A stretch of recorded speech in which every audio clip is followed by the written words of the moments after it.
రేపు 30 మార్చిన నల్లగొండ పార్లమెంట్ నియోజకవర్గంలో ఉన్న 7 అసెంబ్లీ సెగ్మెంట్ల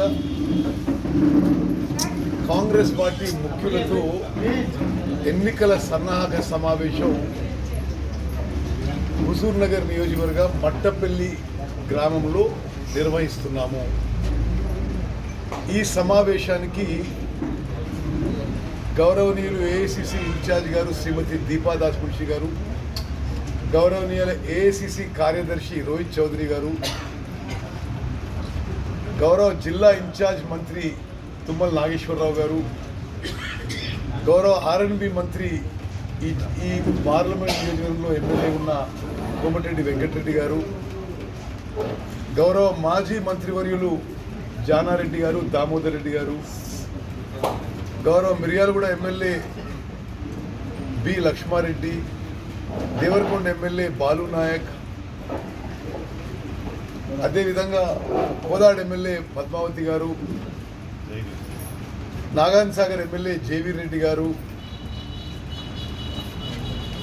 సూర్యాపేట్ డిసిసి అధ్యక్షుడు చెవిటి వెంకన్న యాదవ్ గారు, నల్గొండ డిసిసి అధ్యక్షుడు శంకర్ నాయక్ గారు, ఈ 7తో సహా ఈ 7 సెగ్మెంట్స్లో ఉన్న కాంగ్రెస్ ముఖ్యులందరూ పాల్గొనడానికి నేను ముందు కూడా ఆహ్వానించాను, ఈరోజు కూడా ఆహ్వానిస్తున్నాను. ఈ సమావేశం నేను ఏర్పాటు చేస్తున్నాను. నేను నల్గొండ పార్లమెంటరీ నియోజకవర్గ ఇన్ఛార్జిగా ఈ కాంగ్రెస్ ముఖ్యుల ఎన్నికల సన్నాహక సమావేశం రేపు మధ్యాహ్నం 12 గంటలకి మట్టపల్లిలో ఏర్పాటు చేయడం జరుగుతుంది. నల్గొండ పార్లమెంట్ నియోజకవర్గానికి ఒక దేశ రాజకీయాల్లోనే ఒక ప్రత్యేక స్థానం ఉంది. ఇక్కడ చార్జ్ పర్సన్స్, చాలా ప్రెస్టీజియస్ నాయకులు ఈ నల్గొండ పార్లమెంట్ నియోజకవర్గానికి, అంతకుముందు ఇదే మిర్యాలగూడ పార్లమెంట్ నియోజకవర్గం దానికి ఎంపీలుగా ఉన్నారు. ఎంపీగా కొంత సంతృప్తితో తెలియజేస్తున్నాను. నా 5 ఏళ్ల పదవీ కాలంలో నల్గొండ పార్లమెంట్ నియోజకవర్గానికి అనేక అభివృద్ధి కార్యక్రమాలే తీసుకురావడం కాకుండా నల్గొండ పార్లమెంట్ నియోజకవర్గ ప్రజల యొక్క గళాన్ని పార్లమెంట్లో పలుమార్లు వినిపించడం జరిగింది. అదేవిధంగా భారతదేశ యొక్క రక్షణ శాఖ సంబంధించిన పార్లమెంట్ కమిటీ, ఎనర్జీ పార్లమెంట్ కమిటీల్లో కూడా చాలా ప్రముఖ కీలక క్రియాశీలక పాత్ర పోషించాలనే సంతోషం తెలియజేస్తున్నారు.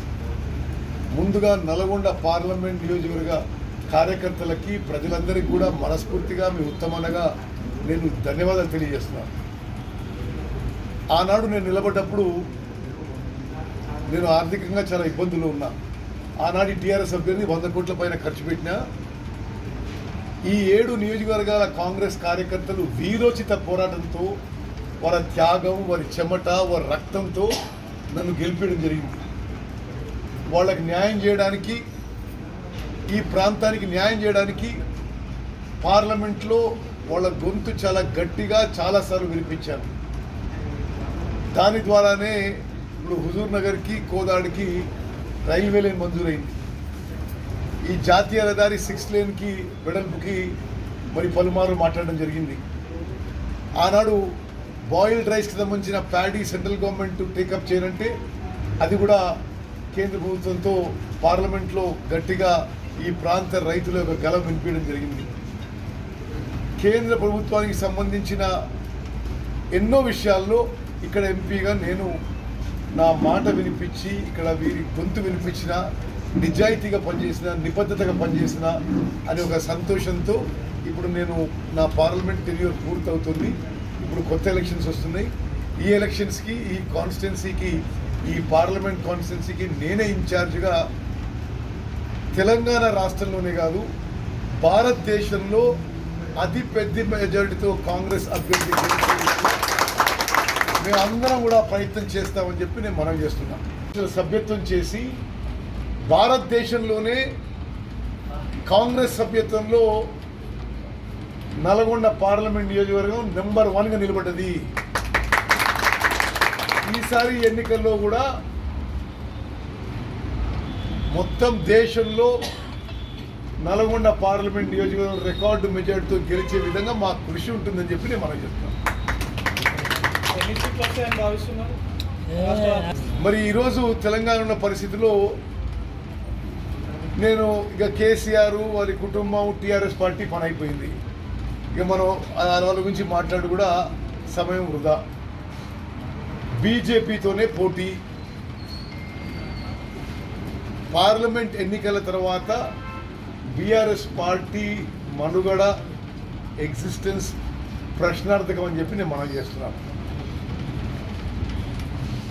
ఇక బీజేపీ నరేంద్ర మోదీ గారి పరిపాలన గురించి మాట్లాడంటే అసలు ఏ హక్కుతో తెలంగాణలో వాళ్ళు ఓట్లు అడుగుతున్నారో ముందుగా చెప్పాలి. వాళ్ళు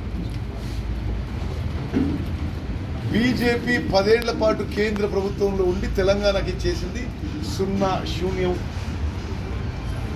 అంతకుముందు ఐటీఐఆర్ మంజూరై ఉన్నది యూపీఏ ప్రభుత్వంలో. నరేంద్ర మోదీ ప్రభుత్వం రద్దు చేసింది. ఐటీఐఆర్ అంటే ఇన్ఫర్మేషన్ టెక్నాలజీ ఇన్వెస్ట్మెంట్ రీజియన్. దాని ద్వారా హైదరాబాద్ రంగారెడ్డి చుట్టుపక్కల ప్రాంతాల్లో 2.5 లక్షల కోట్ల పెట్టుబడి 50 లక్షల ఉద్యోగాలు వచ్చే ఆ స్కీమ్ని ఆ ప్రాజెక్ట్ని నరేంద్ర మోదీ ప్రభుత్వం రద్దు చేసింది. అదేవిధంగా తెలంగాణకి ఆంధ్రప్రదేశ్ రీఆర్గనైజేషన్ యాక్ట్ 2014 అంటే తెలంగాణ ఏర్పడ్డ చట్టంలో ఇచ్చిన హామీలు ఒక్కటి కూడా నెరవేర్చలేదు. కాజీపేటలో రైల్వే ఫ్యాక్టరీ పెట్టలే, బయ్యారంలో స్టీల్ ఫ్యాక్టరీ పెట్టలే, ట్రైబల్ యూనివర్సిటీ పెట్టలే. మరి అన్ని విధాలుగా తెలంగాణ ప్రజల్ని మోసం చేసిన బీజేపీ నరేంద్ర మోదీ ప్రభుత్వానికి తెలంగాణలో ఓట్లు అడిగే హక్కు లేదు. నేను మనం చేస్తున్నాం.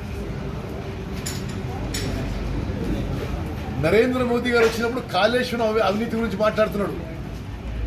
మీ ద్వారా యావత్ తెలంగాణ ప్రజానికాన్ని తెలియాలి. ఇరిగేషన్ మినిస్టర్గా కాళేశ్వరం ప్రాజెక్టు కోసం కేంద్ర ప్రభుత్వం ఆర్థిక సహాయం కేంద్ర ప్రభుత్వ సంస్థల ద్వారానే ఏర్పాటు చేసిండ్రు. కేంద్ర ప్రభుత్వ సంస్థలైన power finance corporation, rural education corporation ద్వారా, ఇతర బ్యాంకుల ద్వారా, కేంద్ర ప్రభుత్వ సంస్థల ద్వారానే కాళేశ్వరం ప్రాజెక్టుకి బీజేపీ ప్రభుత్వం నిధులు ఏర్పాటు చేసి దాంట్లో అవినీతికి దోహదపడ్డారనే మాట తెలంగాణ ప్రజలు గుర్తుపెట్టాలి. విజిలెన్స్ ఎంక్వైరీ చేసి కొంతమంది అధికారుల మీద చర్యలు తీసుకొని NDSA national dam safety authority enquiry చేసి ఇప్పుడు నడుస్తోంది. ఒక మాజీ సుప్రీంకోర్టు జడ్జి ద్వారా జ్యుడిషియల్ ఎంక్వైరీ కూడా వేయడం జరిగింది. ఇక ఏం చేసిండయా తెలంగాణకి భారతదేశానికి బీజేపీ నరేంద్ర మోదీ అంటే సంవత్సరానికి 2 కోట్ల ఉద్యోగాలు ఇస్తున్నాడు. 2 కోట్ల ఉద్యోగాలు ఇవ్వకపోగా ఉన్న ఉద్యోగాలు పీకిండ్లు, తక్కువైపోయిన ఉద్యోగాలు. 2016, 17, 18, 19, 20లో ఇదే బీజేపీ నేను పార్లమెంట్ సభ్యులుగా పార్లమెంట్లో మొత్తం భారతదేశంలో రైతులకి వ్యవసాయం ద్వారా ఆదాయం రెట్టింపు చేస్తున్నారు. డబ్లింగ్ ఆఫ్ ఫార్మర్స్ ఇన్కమ్ అని చెప్పిండు. రైతుల ఆదాయం రెట్టింపు కాకపోగా బీజేపీ యొక్క తప్పుడు చర్యల వల్ల రైతులు ఆగమాగం అయిపోయి ఆదాయం సగానికి సగం పడ్డది. కల్పించాలని చెప్పి రైతులు ఢిల్లీ బయట నిరసన తెలియజేస్తే వీరి నిరంకుశ విధానాలకు 700 మంది రైతులు బలైనరు. చట్టబద్ధత కల్పిస్తాం ఎంఎస్పీకి అని చెప్పి మాట ఇచ్చి మాట తప్పుకుంటూ Narendra Modi. Housing for all అన్నారు. అంటే ప్రతి ఒక్కరికి ఇల్లు కట్టిస్తున్నారు. ప్రతి ఒక్కరికి ఇల్లు కట్టిస్తామన్నారు. తెలంగాణలో ఒక్క ఇల్లు కూడా కట్టేయలేదు కేంద్ర ప్రభుత్వం. అన్ని విధాలుగా నరేంద్ర మోదీ గారి హయాంలో భారతదేశంలో ప్రజాస్వామ్య సంస్థలని అణిచివేయడం జరుగుతుంది. నేను ఎంపీగా చెప్తున్నా, పార్లమెంటు వ్యవస్థని బలహీనపరిచిండ్రు, మీడియాని ఒత్తిడి తీసుకొచ్చిండ్రు, ఎగ్జిక్యూటివ్ని వాళ్ళ చెప్పు చేతిలో పెట్టుకున్నారు. కేంద్ర ప్రభుత్వ సంస్థలైన ఈడీ, సిబిఐ, ఇన్కమ్ ట్యాక్స్ ద్వారా ప్రతిపక్ష నాయకులని, ప్రతిపక్ష పార్టీలని అణిచివేసే ప్రయత్నం చేసిండ్రు. ఎన్నడూ ఈ స్వతంత్ర భారతదేశ చరిత్రలో ప్రధాన ప్రతిపక్షమైన కాంగ్రెస్ పార్టీ ఇన్కమ్ ట్యాక్స్ కట్టని తప్పుడు ఆరోపణతో మొత్తం అకౌంట్స్ ఫ్రీజ్ చేసిండ్రు. ఇంతకంటే దుర్మార్గంగా ఒక ప్రజాస్వామ్యంలో ఎవరు వ్యవహరించారని చెప్పి నేను మనం చెప్తున్నాను. ఈ దేశ ప్రజలు బీజేపీకి, మోదీ గారికి బుద్ధి చెప్పడానికి సిద్ధమైనరు. ఈ వచ్చే ఎన్నికల్లో భారతదేశంలో ఇండియా కూటమి గెలిచి రాహుల్ గాంధీ గారి ప్రధానమంత్రి కాబోతున్నారు. తెలంగాణలో కాంగ్రెస్ స్వీప్ చేయబోతున్నది. తెలంగాణలో 13-14 స్థానాలు గెలవబోతున్నాం. నల్గొండ పార్లమెంట్ నియోజకవర్గంలో ఈ రాష్ట్రంలోనే కాదు దేశంలోనే ఎక్కువ మెజారిటీ రావడానికి మేము ప్రయత్నం చేయబోతున్నాం. రేపటి సన్నాహక సమావేశానికి ఈ 7 కాన్స్టిట్యున్సీల కార్యకర్తలు, ముఖ్యులు మరి అందరికీ నేను టెలిఫోన్ల ద్వారా, సోషల్ మీడియా ద్వారా ఆహ్వానం పెంచడం జరిగింది. మీ ద్వారా కూడా ఆహ్వానిస్తాను. పెద్ద సంఖ్యలో రావాలని కోరుకుంటున్నాను. దానికి ముఖ్య అతిథులుగా మళ్ళీ చెప్తాను, ఈ రాష్ట్రానికి కాంగ్రెస్ పార్టీ ఇన్ఛార్జ్ దీపాదాస్ మున్షి గారు, ఏఐసిసి కార్యదర్శి రోహిత్ చౌదరి గారు, ఈ జిల్లా ఇన్ఛార్జ్ తుమ్మల నాగేశ్వరరావు గారు,